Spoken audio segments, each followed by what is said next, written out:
Yeah, second question is about CPEC, China-Pakistan Economic Corridor.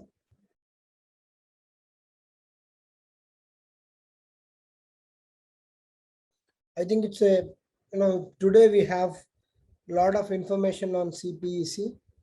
So it's a much easier question. But then you see this topic, even after 8 years, it is quite relevant. So I was telling you the same thing.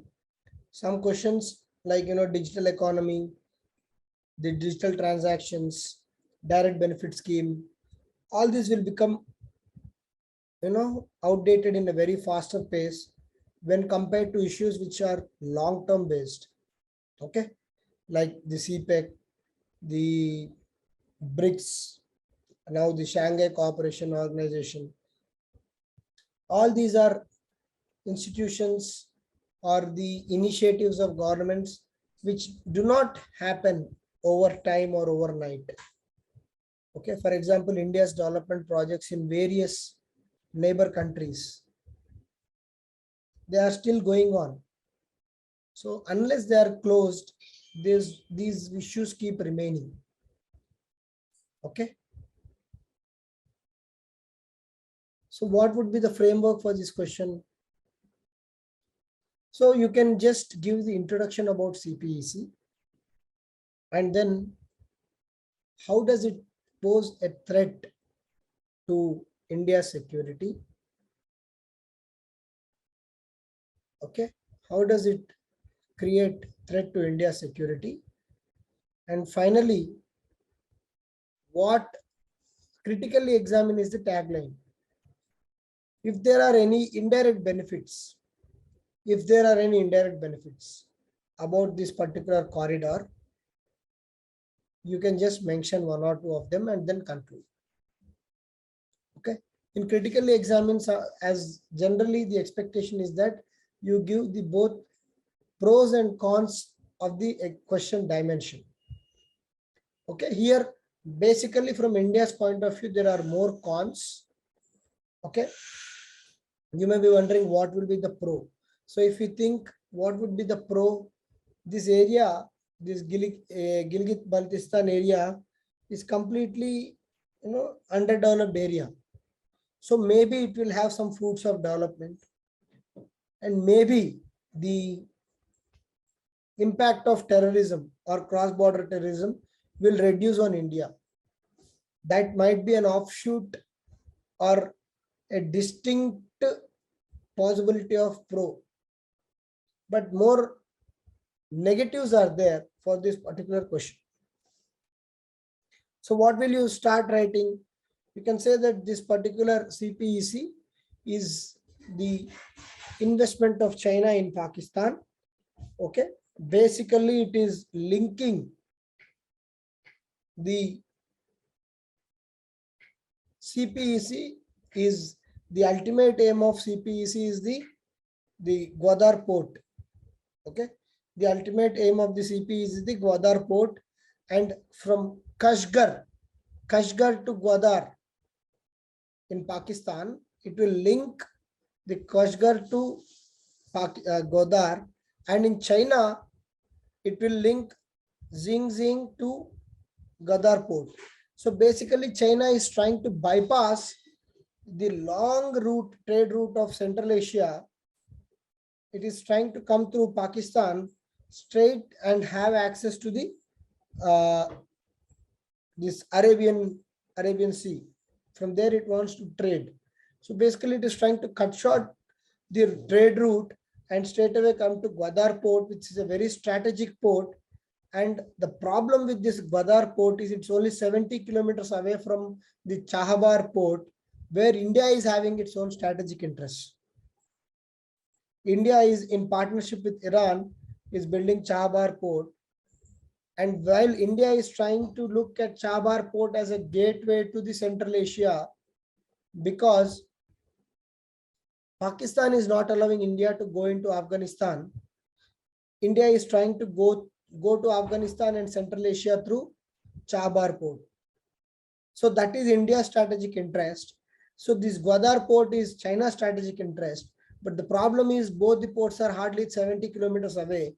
And strategically, if the Gwadar port is in the control of China, if you look at the map, the Chabar is much towards the Iran, and the threat of Chabar port being further again, choked or dominated by China is very much there to India. That is one part. The second part is the very question of CPEC itself is a very controversial aspect, because the majority of the CPEC participate moves from the Gilgit-Baltistan area, which is part of the POK, which we call as Pak-occupied Kashmir.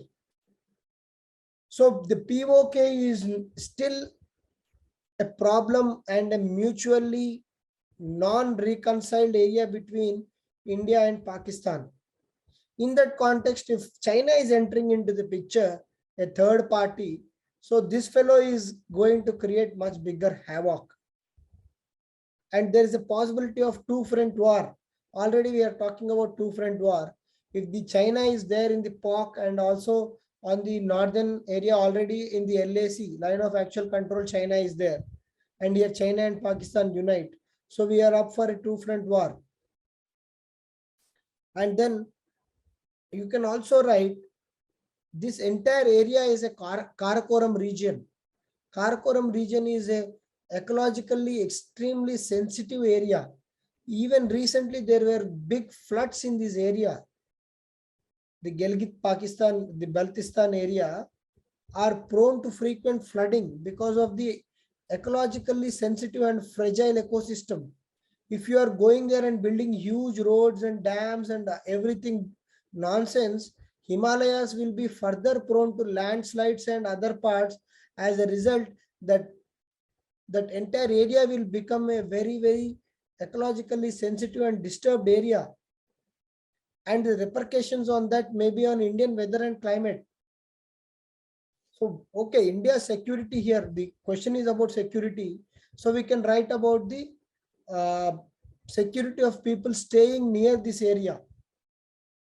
Then about the infrastructure issues, how the third party is coming into the non-agreed POK region.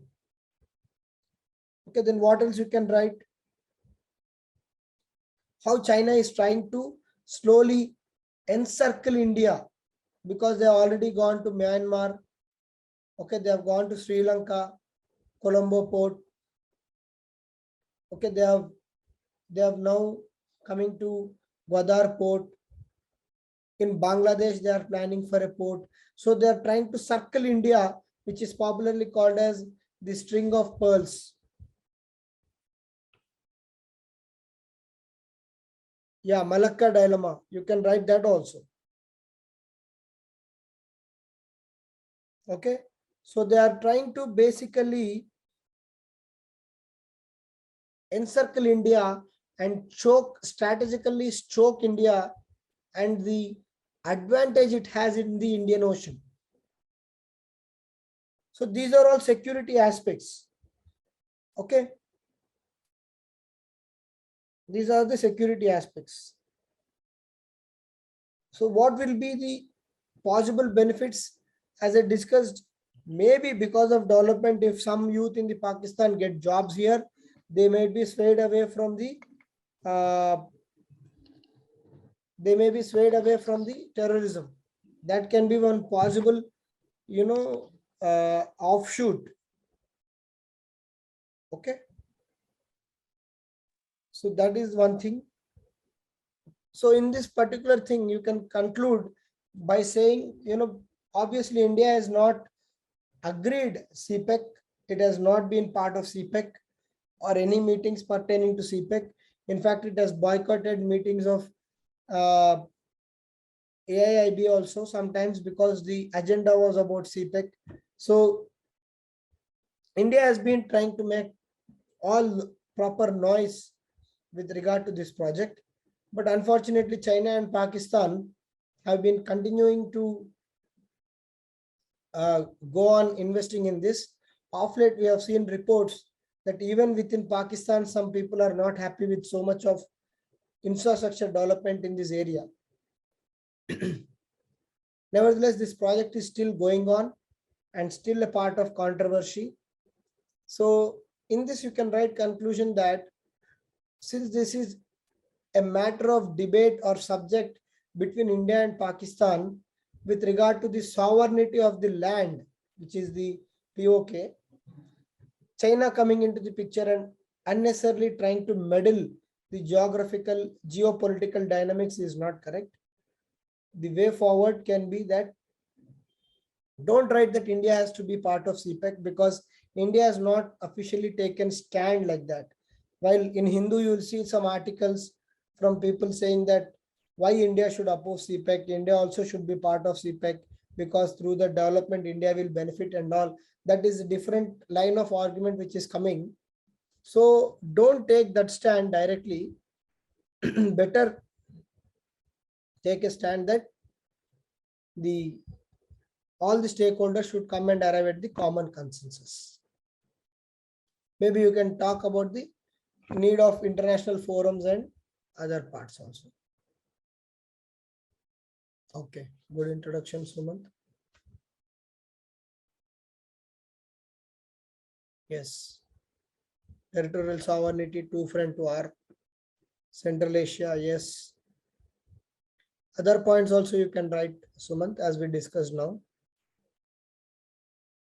Yeah, for this, the only solution is strengthening the armed forces for two-front war, building consensus, bilateral talks. Okay, okay, good answer.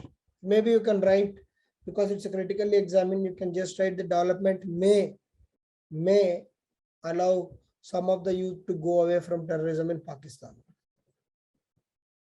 Okay, Sumant? Yes, sir. Got it, sir.